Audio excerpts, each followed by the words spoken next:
बिस्मिल्लाहिर्रहमानिर्रहीम अस्सलाम वालेकुम and welcome to math city.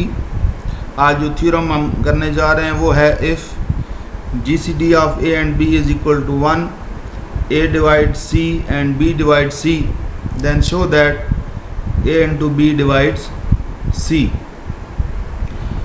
अब इस थ्योरम में है क्या कि अगर दो नंबर्स हैं और वो आपस में रिलेटिवली प्राइम है, यानी दोनों का जो जीसीडी 1 है, और ये दोनों नंबर अगर किसी तीसरे नंबर को डिवाइड करते हैं तो इन दोनों का प्रोडक्ट जो है वो भी उस तीसरे नंबर को डिवाइड करेगा। अच्छा, बिफोर दिस के हम इसको स्टार्ट करें और मैं इसको मज़ीद एक्सप्लेन करूं, अगर आपने हमारा ये चैनल अभी तक सब्सक्राइब नहीं किया तो इसको ज़रूर सब्सक्राइब करें और साथ लगे बेल आइकन पे क्लिक करें और इस वीडियो को ज़्यादा से ज़्यादा अपने दोस्तों के साथ शेयर करें, क्योंकि आपका एक क्लिक जो है बहुत सारे लोगों की हेल्प कर सकता है।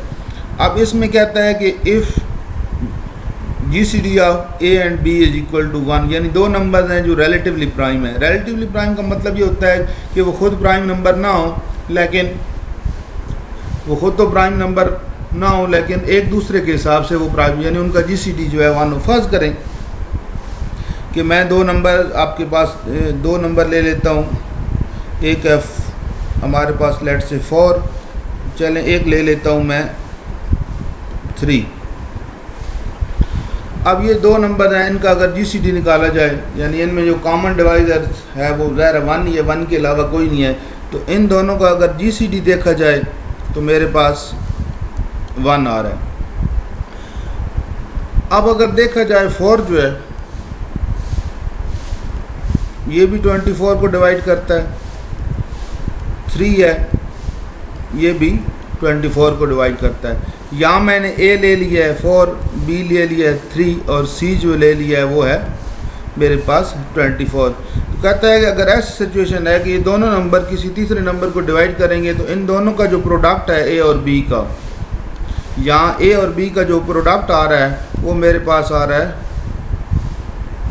12।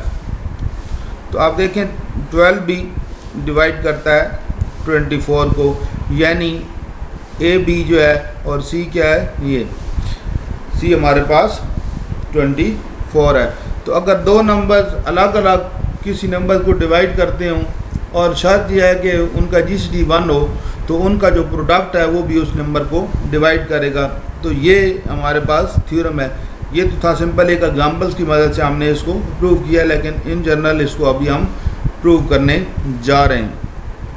अब हमने पिछले क्वेश्चंस के अंदर, बहुत सारे क्वेश्चन के अंदर ये बात देखी है कि अगर जो भी जीसीडी होता है उसको लिखा जा सकता है लीनियर कॉम्बिनेशन के तौर पे, उन नंबरों के लीनियर कॉम्बिनेशन के तौर पे जिनका वो जीसीडी होता है।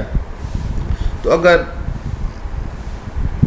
यहाँ पे ए डिवाइड करता है सी को और बी डिवाइड करता है सी को, ये हमें यहाँ पे गिवन है, तो फिर जो इसकी डेफिनीशन है डिविजिबिलिटी की, उसके मुताबिक हमें दो नंबर मिल जाएंगे पी और क्यू, जिसकी मदद से हम ये कॉम्बिनेशन बना सकते हैं। यानी जब भी कोई नंबर ए डिवाइड करता है बी को तो आप लिख लगते हैं B is equal to A time K, और के यहाँ पे कोई भी इंटीजर होता है। तो इस यहाँ पे अब जो कि ए सी को डिवाइड करता है तो हमें एक इंटीजर मिल जाएगा पी, जिसकी मदद से हम लिख सकते हैं c is equal to A p. इस तरह बी सी को डिवाइड करता है तो हमें एक इंटीजर क्यू मिल जाएगा, जिसको हम लिख सकते हैं c is equal to B q. ठीक है जी, तो ये हमारे पास यहाँ से इक्वेशन 1 आ गई है। अब दूसरी चीज़ ये है कि अगर इनका जीसीडी 1 है ए और बी का, तो 1 के लीनियर कॉम्बिनेशन में ए और बी को, यानी 1 को लिखा जा सकता है as a linear combination of A and B. तो हमें दो जो है इंटीजर मिल जाएंगे एक्स और वाई, जिससे हमारा लीनियर कॉम्बिनेशन बन जाएगा a x plus b y is equal to 1। जिस तरह पिछले क्वेश्चन में भी हमने किया था, 29 को हमने लिखा था लीनियर कॉम्बिनेशन के तौर पे। उससे पिछले क्वेश्चन में भी हमने जो जीसीडी आया था उसको लीनियर कॉम्बिनेशन बनाया था इन द फॉर्म ऑफ। तो ये कोई भी जो जीसीडी होता है दो नंबर्स का, उसको लिखा जा सकता है उनके लीनियर कॉम्बिनेशन के तौर पे, और उसके लिए हमें दो इंटीजर एक्स और वाई ऐसे मिल जाते हैं। अब नेक्स्ट हम क्या करने जा रहे हैं नेक्स्ट हमने ये किया है कि इस इक्वेशन को हमने c से मल्टीप्लाई करवा दिया है पूरी इक्वेशन को। अब देखें दोनों तरफ से अगर 1 से c को मल्टीप्लाई करवाएंगे तो ये c आ गया, फिर यहाँ पे सी ए एक्स और सी बी वाई हमारे पास आ गया। अब ऊपर से हमारे पास c की यहाँ पे दो वैल्यूज़ हैं, एक c is equal to A P और दूसरा है c is equal to B Q.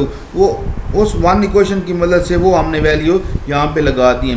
यहाँ पे हमने c की वैल्यू ये जो बी क्यू है वो यहाँ पे c की वैल्यू पुट की है और यहाँ पे जो c की वैल्यू है वहाँ पे हमने ए पी पुट किया है। ऐसा इसलिए किया है कि हमें ए बी चाहिए था यहाँ से, ताकि ए बी हम कॉमन ले सकें। यानी यहाँ पे ए था तो हमने बी वाली वैल्यू पुट की है और यहाँ बी था तो हमने ए वाली वैल्यू इधर हमने पुट की है। तो यहाँ से हमारे पास ए बी दोनों के अंदर है, उसको हम कॉमन ले लेंगे। तो a c is equal to a b q x plus p y. अब ये क्यू भी इंटीजर है, एक्स भी इंटीजर है, पी भी इंटीजर है, वाई भी, तो प्रोडक्ट इनकी सारी इंटीजर बनेगी और फिर जब सम लेंगे तो ये हमारे पास एक इंटीजर आ जाएगा। फर्ज करें ये इंटीजर के है। तो अब यहाँ पे आप देखें डिवीजन के मुताबिक, उसकी डेफिनेशन के मुताबिक अगर b इज़ इक्वल टू ए के हो तो a जो होता है वो b को डिवाइड करता है। तो यहाँ पे भी अगर ये हम सारा ये वाली चीज़ k ले लें तो इसका मतलब है ये वाली जो चीज़ है ए बी ये किसको डिवाइड करेगी, जो इक्वेशन की दूसरी तरफ है, इक्वलिटी की दूसरी तरफ c को।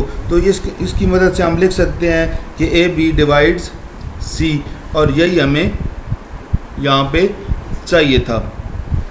तो हमने प्रूव कर दिया है कि if the GCD of A B is equal to 1, a divide c and b divide c, then A B also divides c। तो ये था हमारा थ्योरम। मिलते हैं नेक्स्ट लेक्चर में अगले थ्योरम के साथ। अल्लाह हाफिज़।